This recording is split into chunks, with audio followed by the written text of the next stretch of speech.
Hey, everybody. Welcome into the back room. I'm Andy Ostroy. Yesterday, Donald Trump announced sweeping tariffs across the entire globe. Asia, South America, Narnia, Arendelle, Wakanda, Bachelor Nation. If you can imagine it, Trump slapped a tariff on it. Every country on the list faces at least 10% tariffs. Even small, remote places like the Heard and McDonald Islands. They are near Antarctica and covered in glaciers, home to many penguins, but no people. Yeah. We put a 10% tariff. We put a 10% tariff on an island that only has penguins? Yeah. Trump would have been better off tariffing that island Tom Hanks got stranded on. You know, I can put up with Trump attacking the media, colleges and universities, judges, but when you start fucking with penguins, that pisses me off. All right, we're going to talk about the tariffs in a second. But we've got Andrew Weissmann back with us today. We'll chat with Andrew in just a few minutes. But first, thanks for tuning in. We appreciate you listening. And we'd love to hear your comments. So email us at backroomandy@gmail.com and or post in our social media. And we'll read some feedback next time. And if you like the podcast, please rate and review and follow or subscribe. And you'll be notified every time we post a new episode. All right, so let's get into a little tariff talk, shall we? Yes. This is complete, unnecessary, unprovoked, globally economic chaos over nothing. Over nothing. The carnage is 1,000,000% self-inflicted. Yeah, this is one of the biggest self-owns in history of the world, actually. He fundamentally doesn't understand pretty much anything to do with finances. It probably contributed to him going bankrupt 6 times and making casino go bankrupt, which I think is hard to do. I never ran a casino, but I think they make money. But it's going great, Maddie. This is what he said yesterday. It's going great. What's going great? What exactly is going great? J.P. Morgan this morning revised upward its global recession risk from 40% to 60%. The stock market is basically in bear market territory. It's down 1,500 points as we're taping this right now. New unemployment figures came out this morning. Unemployment is up. Last week, inflation numbers came out. Inflation is up. Consumer confidence is tanking. What's going great? You're not very smart, Andy. It's all part of a master plan. Just wait. It's going to be so good. You're going to be liberated. I already feel liberated from half my 401k. That's what most people are saying, apparently. Yeah. But, you heard his metaphor. You're a patient, or I should say the economy is a patient that just came out of the hospital. Patient was sick. Yes. Now it's better. We gave it some ivermectin. It's doing well. Unfortunately, the red I'm seeing, it looks like it's bleeding out. And guess who? If I was to say to you guys, what's the one country that didn't get hit with tariffs? What could that be? Wait, it's I know not this is a tough country one. This is a tough one. Starts with the letter R, in case you guys are stuck. Romania? I have no idea. Close. Close. Jen? Second letter U. R-U. It's not ringing a bell. I don't know. All right. I'll cut the suspense. Russia. Oh. I'm shocked. That's not possible. Stunning. But as we heard in the opening, there were 2 very remote islands that were tariffed 10%. Neither of them have any actual human beings living on them, and there was zero trade. The penguins spent no money in the United States last year. Well, when you let Dunning-Kruger children run the White House, these are the results. They go to Google and they say, give me a list of every country in the world, occupied or not. They should have probably put in that little extra part. Occupied by humans might have been an extra thing they could have added. I'm waiting for him to say this. We were treated very unfairly by the penguins, taken advantage by the penguins. It's not black and white, pun intended. He's never funny. That's not possibly him. I wasn't trying to be funny. It's like he's such a fucking victim. You made a pun. He couldn't do that. The pun part, yes, he wouldn't do that. But I wouldn't put it past him to actually say penguins have treated us unfairly. For sure. Maybe they have the pee-pee tape. Oh, the penguins had the pee-pee tape. Yep. And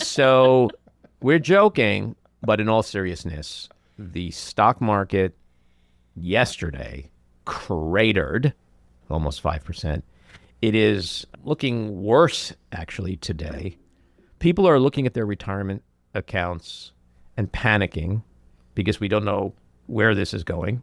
We are seeing retaliation from China. China this morning hit us with a 34% reciprocal tariff.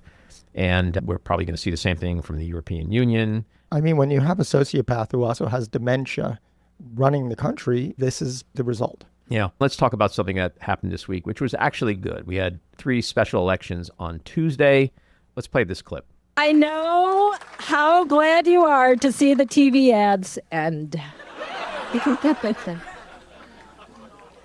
So today, Wisconsinites fended off an unprecedented attack on our democracy. That's right. Our fair elections and our Supreme Court. And Wisconsins stood up and said loudly that justice does not have a price. Our courts are not for sale. As a little girl growing up in Chippewa Falls, I never could have imagined that I'd be taking on the richest man in the world.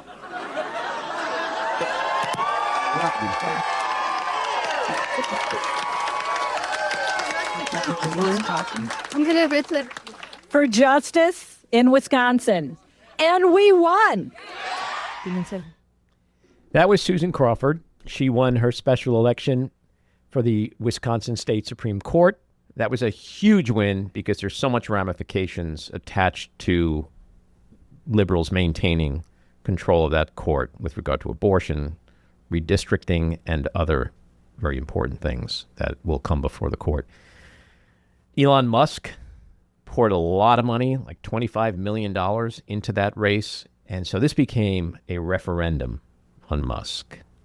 So Musk suffered a humiliating defeat, as did his co-president, Trump, in Wisconsin on Tuesday. And this was a significant blowback by Wisconsin voters. You know, there's a reason why Wisconsin's a purple state, why it's a swing state. It's because Wisconsinites have that dug-in Midwestern ideal where they are righteous, they like to look at facts and reality, they don't like to be told what to do, they certainly don't want to be bought. And the specter of them being bought was offensive and infuriating to them. And they told Musk to go fuck off, take his money and get the fuck out of our state. And there were 2 other special elections on Tuesday down in Florida, congressional districts 1 and 6. Both candidates were on this podcast in the last month, Gay Valamont and Josh Wheel. And while they lost, which is unfortunate because that would have shifted the balance of power in the House, what they did do quite successfully was cut the margins in half by what their predecessors, Matt Gaetz and Mike Waltz, achieved in November and what Trump achieved in November. And so that's a real red flag for Republicans. I think that Democrats desperately needed a shot in the arm this week. And I mean, just a little bit of hope can go a long, long way, that you do have the power to change things if you can unite and vote. That is the most important thing you will ever hear on this podcast. I say it often. Jen just said it. We're going to say it over and over and over again. Election day is the only day of the year where the billionaire and the janitor have the same power. This is why we all have to stay optimistic and appreciate the beauty of living in a democracy where you can vote, even in the most turbulent of times, and change the course of history politically. So important. Yeah, a big shout out to Ben Wickler, who runs the Democratic Party in Wisconsin. But I think you touched upon it, and one of the most important parts of this win in Wisconsin is it shows Trump's collaborators, the GOP, the Congress and senators, that Musk's money is no guarantee that they would be primaried and lose, or that they would have Musk's support to win. It doesn't guarantee anything. So you have Republicans who are underwater by less than 15 points in various districts, and Musk did not help in Florida or in Wisconsin. And I do have to laugh at that. On Sunday, Musk actually said that the entire destiny of humanity hung on this race. But he was right. It does. No, Not in the way he intended, No, but it exactly. does. It was really critical that Democrats Sure. keep that majority in Wisconsin. Yeah. The other big news this week is that there is going to be an inspector general's independent investigation of Signalgate. Good. That's huge. Huge. It's going to be huge. I wish. There was also some firings yesterday at NSA. Thank God for Laura Loomer. She's the gift that keeps giving somehow. I thought she was gone.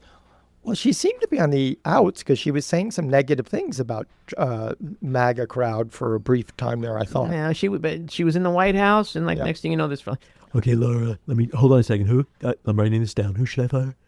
Like the fact that Laura Loomer, this Republican conspiracy theory nut job, has the kind of influence in national security matters is mind-numbing. Well, this is the woman that he took to the 9/11 memorial instead of his wife. Yeah. So do we think Mike Waltz is next?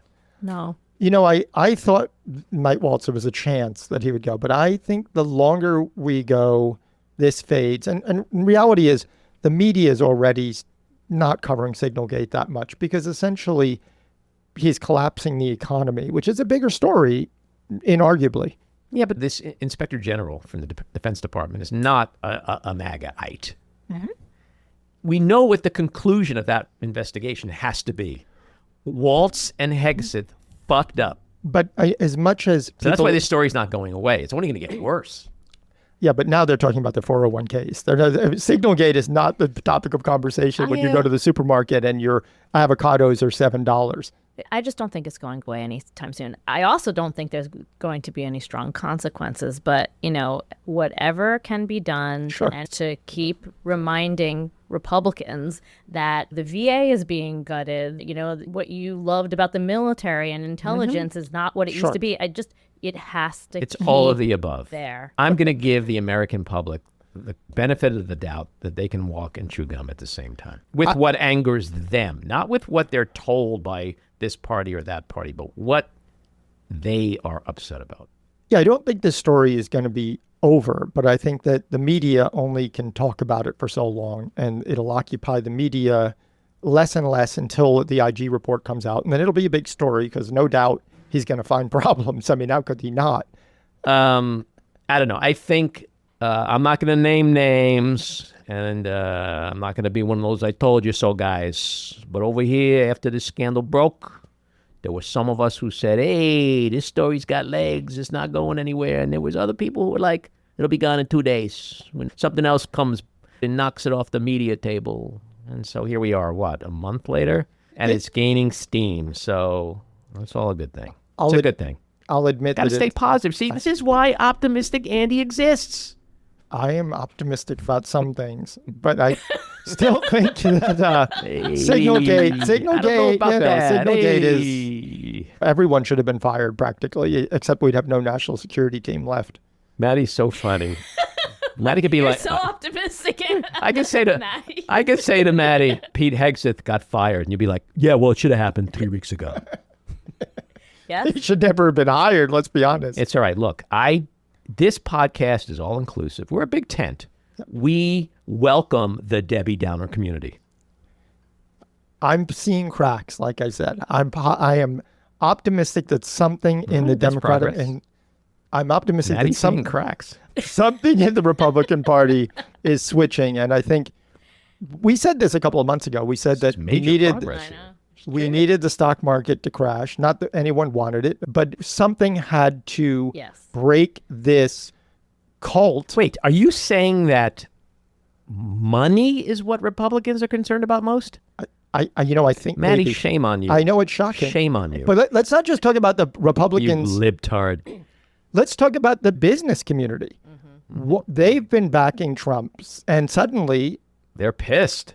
and it's depressing in the one sense that it's morally reprehensible that they wouldn't speak up when all of our cancer researchers were fired. They wouldn't speak up when our universities are being obliterated. People They being thrown wouldn't- into white vans by masked ICE agents. Habeas corpus? Fuck, what's that? I mean, the list of things that they wouldn't speak up for. But finally, when the 401ks are sinking, it's like, oh, money. Exactly. All right, let's get to our winners and losers.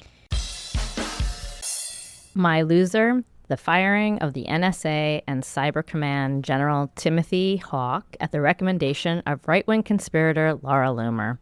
My winner, Cory Booker, who made history with the longest speech on the Senate floor protesting the current administration's harm against the American people, energizing defeated Democrats. My winner is going to be a ditto to you, Cory Booker, for truly embodying the spirit of good trouble.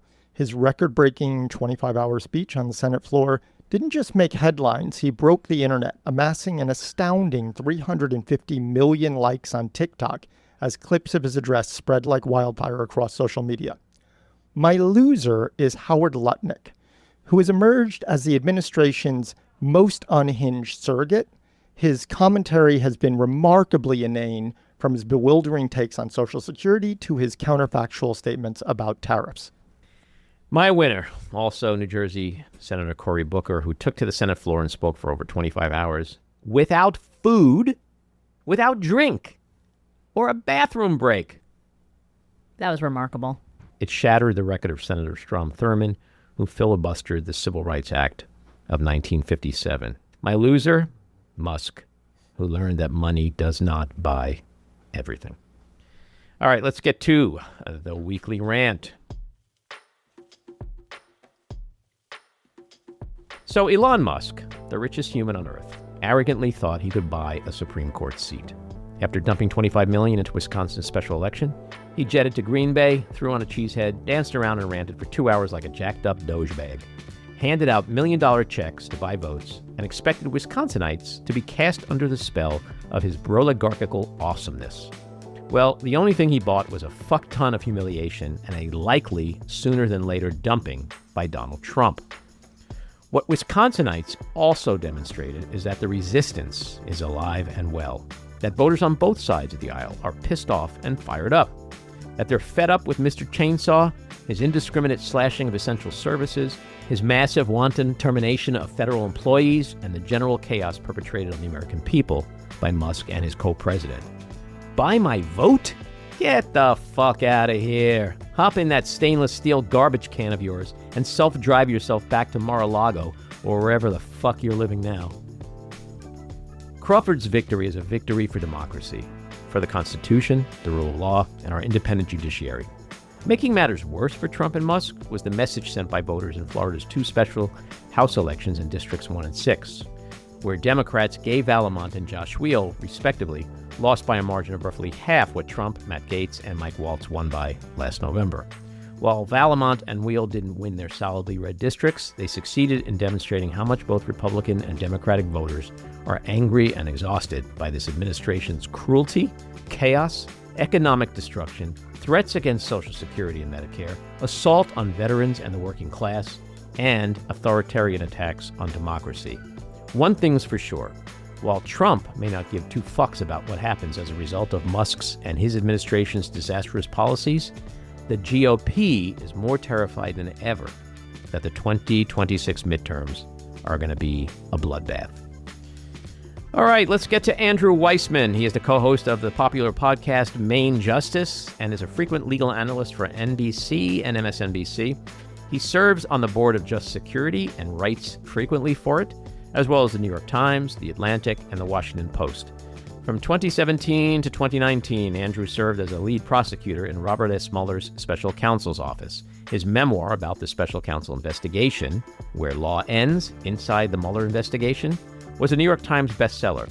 He is also a professor of practice at New York University and teaches courses in national security and criminal procedure.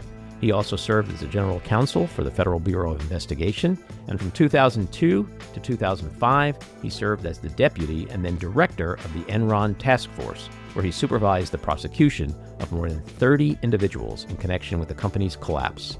And he was also a federal prosecutor for 15 years in the Eastern District of New York, where he served as the chief of the criminal division and prosecuted numerous members of the Colombo, Gambino, and Genovese families, including the bosses of the Colombo and Genovese families. Andrew, welcome back into the back room. Nice to be here. So before we get into the specifics of all the legal cases, I just want to ask you for a moment or two about the special elections this week. A pickup of 2 seats in the House would have been great for Democrats, although they did cut the margins significantly. But the victory in Wisconsin just feels so much more consequential on many levels right now. Yeah, it was it's an interesting week because the elections were pretty much good news for the Democrats. I think the 2 seats that they didn't win, no one thought they would win, but the margin was significantly closer than the presidential election. And then Elon Musk spent a fortune on the Wisconsin judicial race. I mean, it tells you, just to be a nerd, that Citizens United has a lot to answer for, because the idea that you can spend that much money on a judicial campaign is remarkable. It really seems to subvert the idea of democracy. And then there continue to be a lot of good legal decisions that come out, particularly of the district courts. And so, democracy is not dead yet.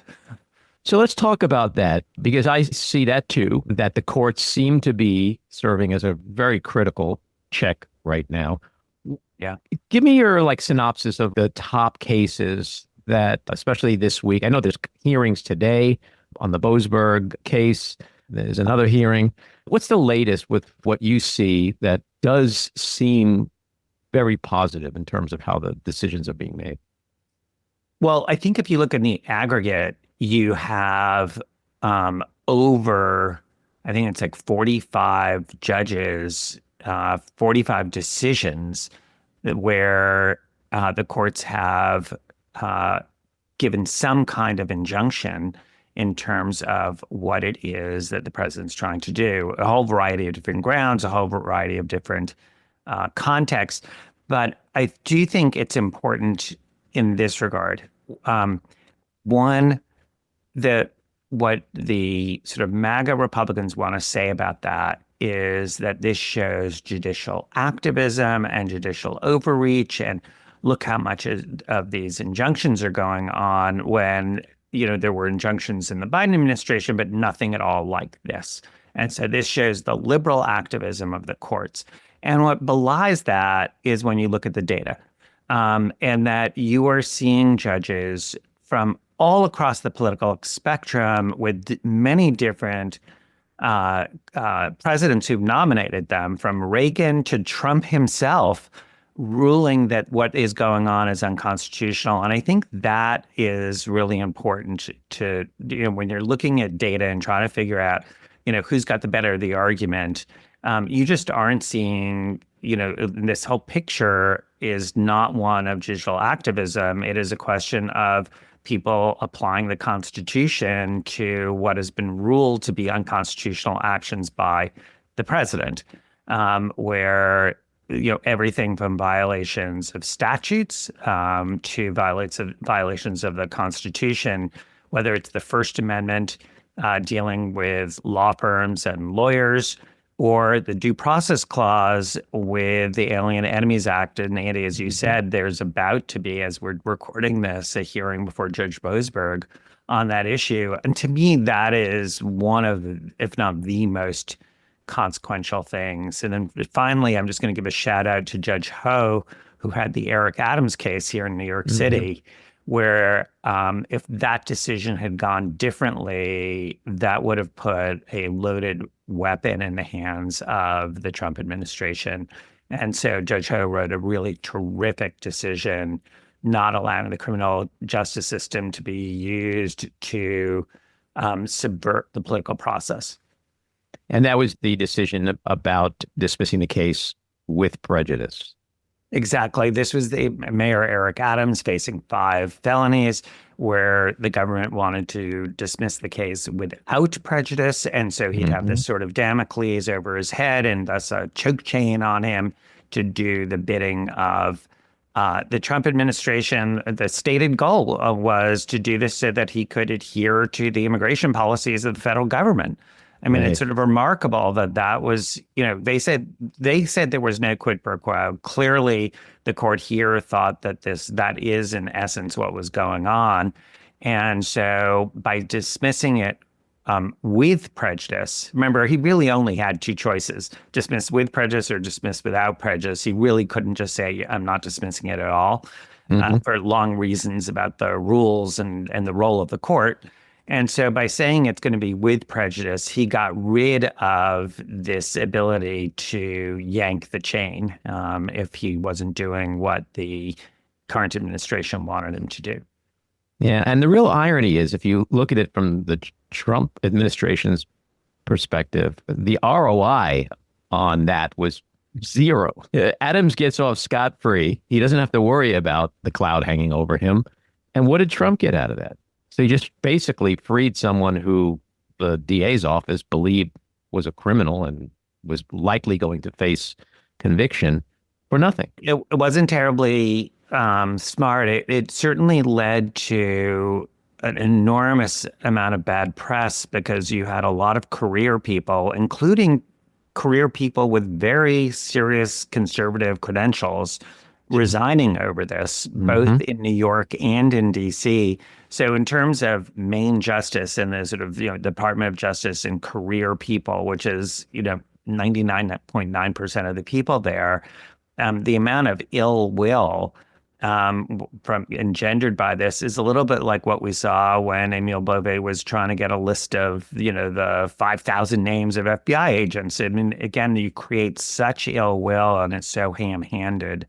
But it does instill, the one thing I will say is it does instill fear and people being concerned about their jobs and making it very clear that you either toe the line, even if you think there's something improper.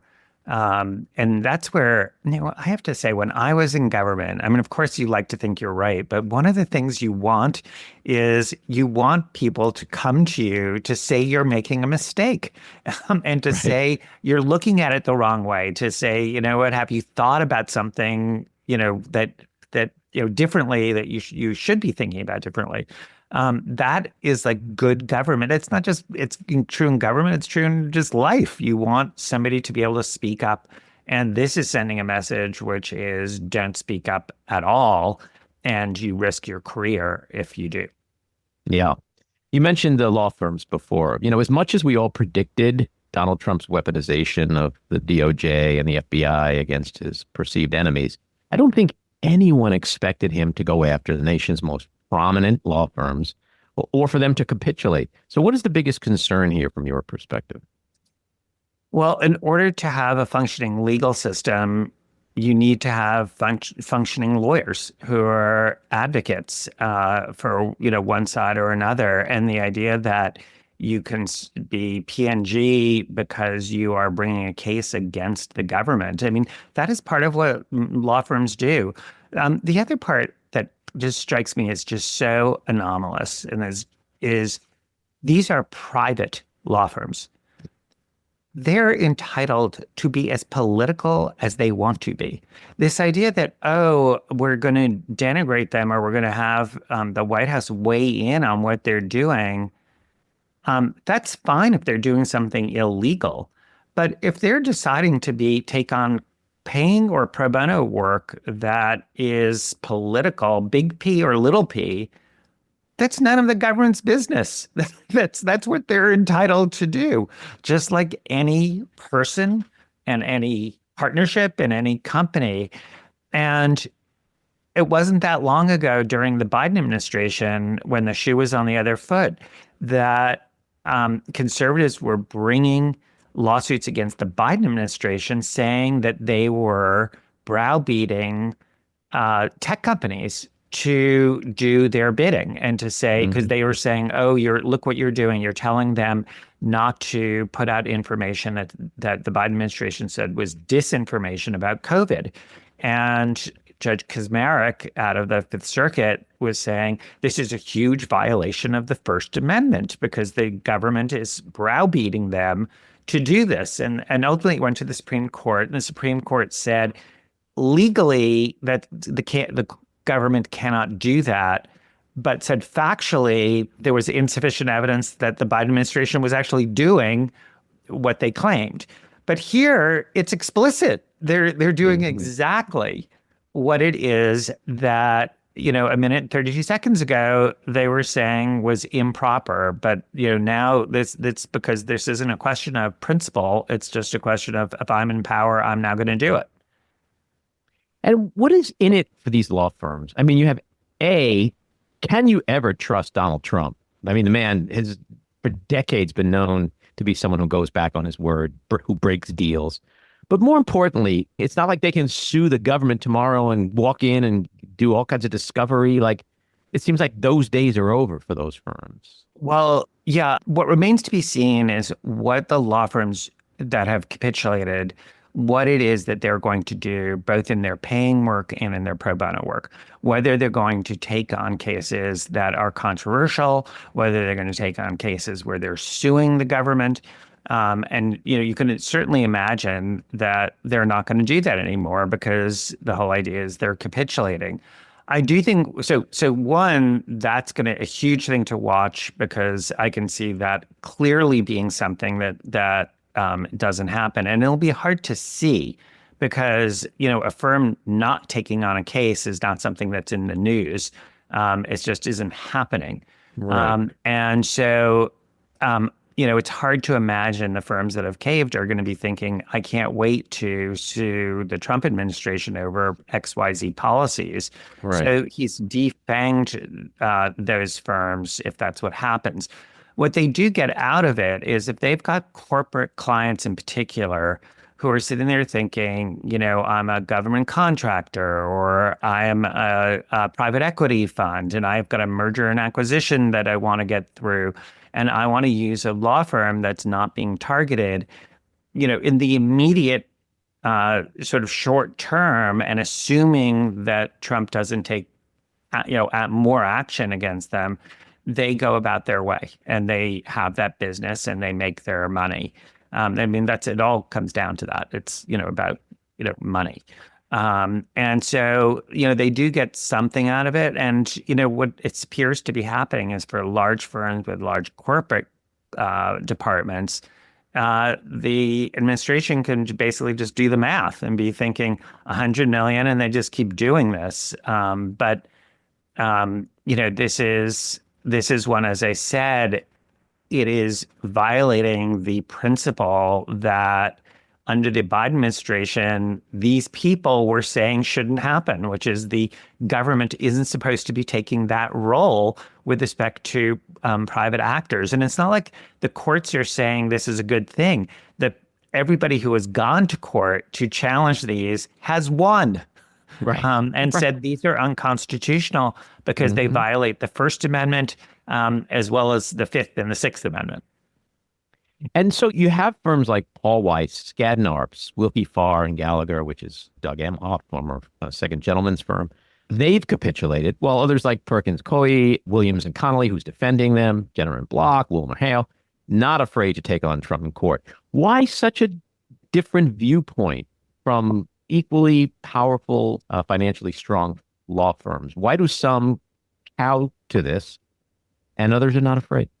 So I don't know the answer to that. I think that I think there are two answers, and they may not be mutually exclusive. I mean, some of this is just sort of like, why do people do things, and why do some people stand up for their beliefs and why do some not? And so that can be a question of how strong the person holds those beliefs, how much they act out of principle, how much they're willing to be afraid. I mean, all of those personal things that are hard to quantify, and the sort of the ethos of the firm.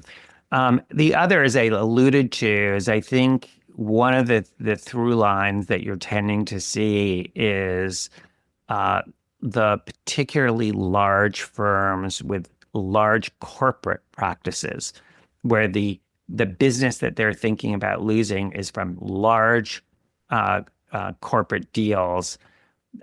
Those firms are the ones that you see caving. And so I think that is another potential significant factor in terms of, Perkins Coie and Wilmer, just to take two examples. don't have the same kind of corporate base and large corporate department that you would see at, at a Paul Weiss or a Milbank or a Wilkie.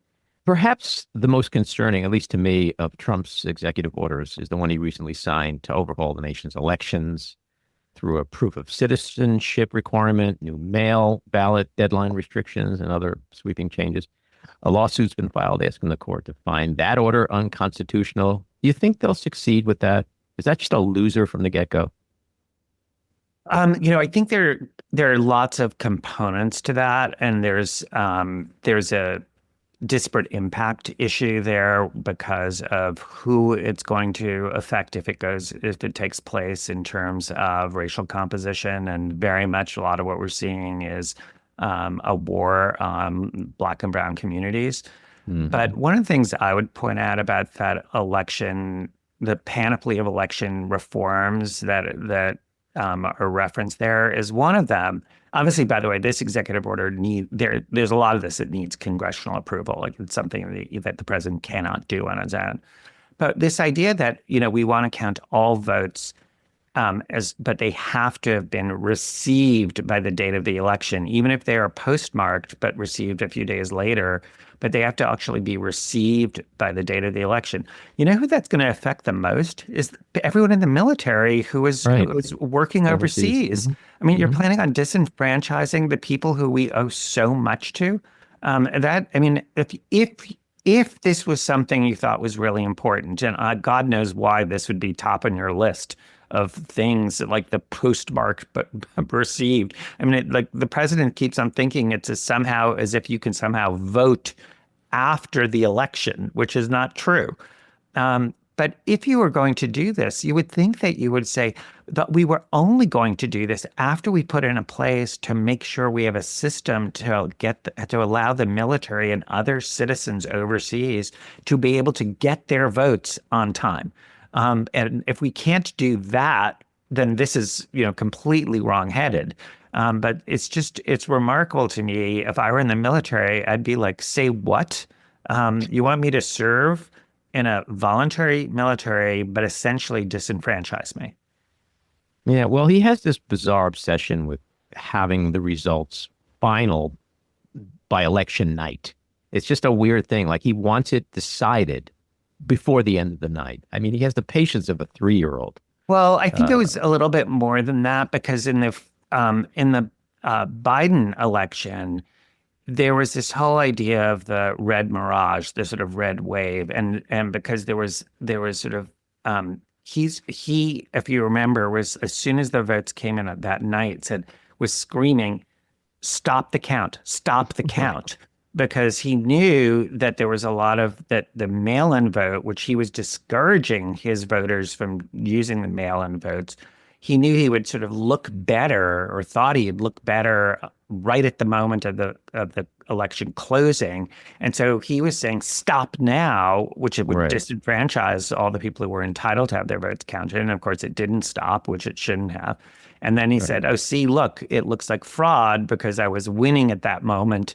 But that's because, the Democrats, by and large, were saying there's nothing wrong, especially during a time of COVID, to be using mail-in voting. In the 4 years later, he sort of realized that was not a good result because people like mail-in voting. Yeah. Well, the conventional wisdom has always been that Democrats vote through the mail more and vote early, and that Republicans show up on election day. But to your point about the military, from the statistics I've seen, were more Trumpy. So it's sort of self-defeating to disenfranchise that part of his coalition, Yeah, absolutely. In our last few minutes here, I want to talk about the Boasberg case, the mass deportation, the Enemies Act, because that has such ramifications so beyond. You mentioned due process earlier, because to me, it's such a slippery slope when, this person over here is denied due process to the rest of us eventually being denied due process. What do you think happens in that case? And more specifically, because this is a case where it certainly looks like they defied a court order. What does Boasberg ultimately do? What are the options available to him to enforce his own order and punish those who defy it. So there are two separate issues. One is sort of the merits of the case, and the other is this idea of was there a violation of his order?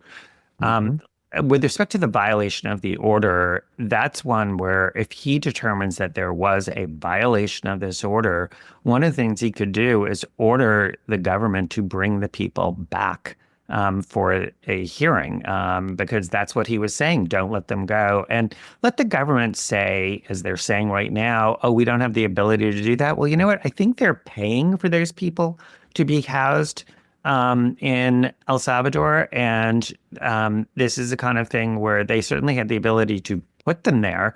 So you would think, let them have to testify for Judge Boasberg that they have no ability to actually bring them back. And then the merits is about due process. And this, just to be clear, there's a way that the government could have just given them all hearings, and if they prove that they're part of this gang, they can be deported, and they should be deported. I mean, there's no problem with that. That's what due process is. But the hypothetical, which unfortunately is not a hypothetical anymore when this first came about, was imagine a situation where 100 people are just picked up and removed because ICE thinks that they're part of the gang, but 5 of those people, it turns out, are not. They got it wrong. And we already know of one exactly like that. And that's where it's like, this isn't about them. This isn't a sort of like, well, it could be us next.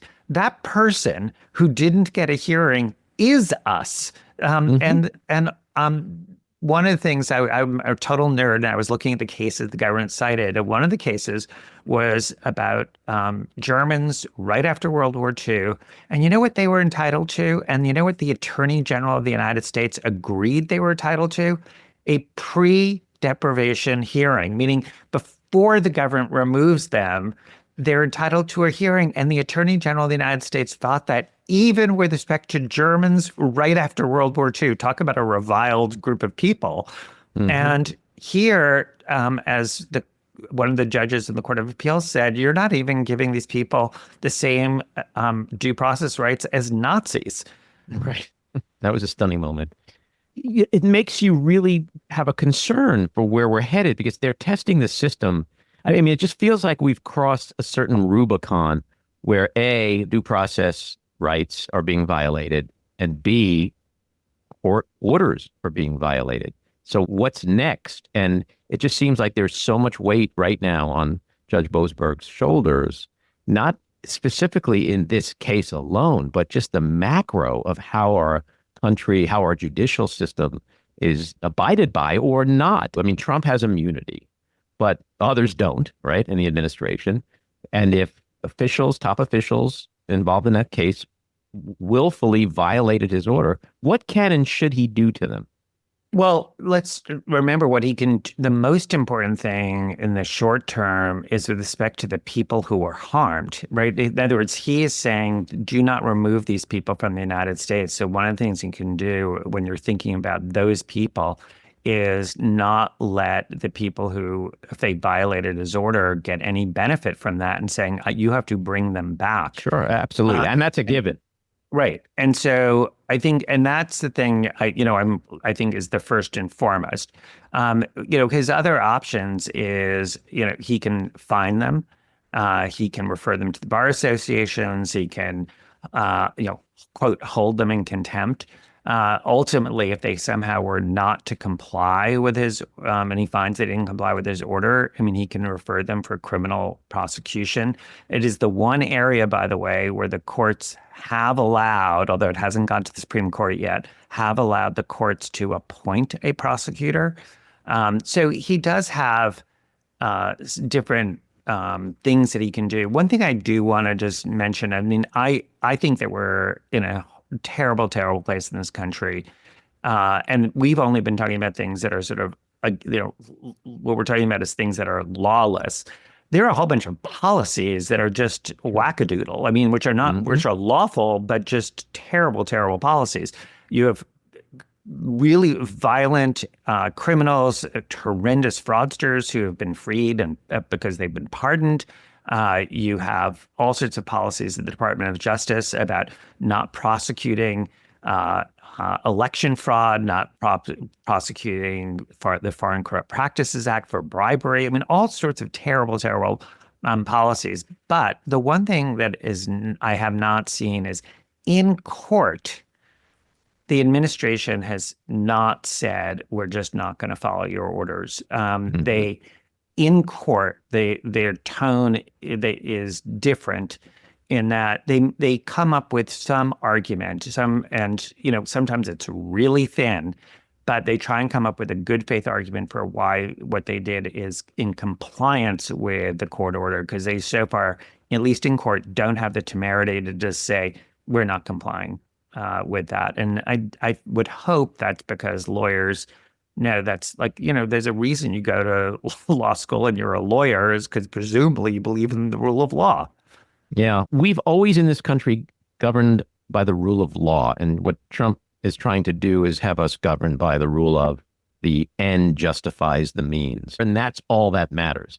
The all that matters philosophy doesn't jive with the rule of law. So that's why it's going to be really interesting to see where this goes. Andrew, thanks so much for coming on. It's always insightful, and I look forward to the next one. Welcome. All Sounds right. good. Take care. Take care. This episode of The Back Room was edited and produced by me, Andy Ostroy. It was co-edited and co-produced by Maddie Rosenberg and co-produced by Jen Hammoud. Our theme song was composed by Andrew Hollander, and our logo was designed by Cricket Langell. And special thanks to Patricia Wind. Please take a moment to rate and review the podcast, and also follow or subscribe. Until next time, keep your eyes on Washington, Hollywood, and your own backyards, and have a great week.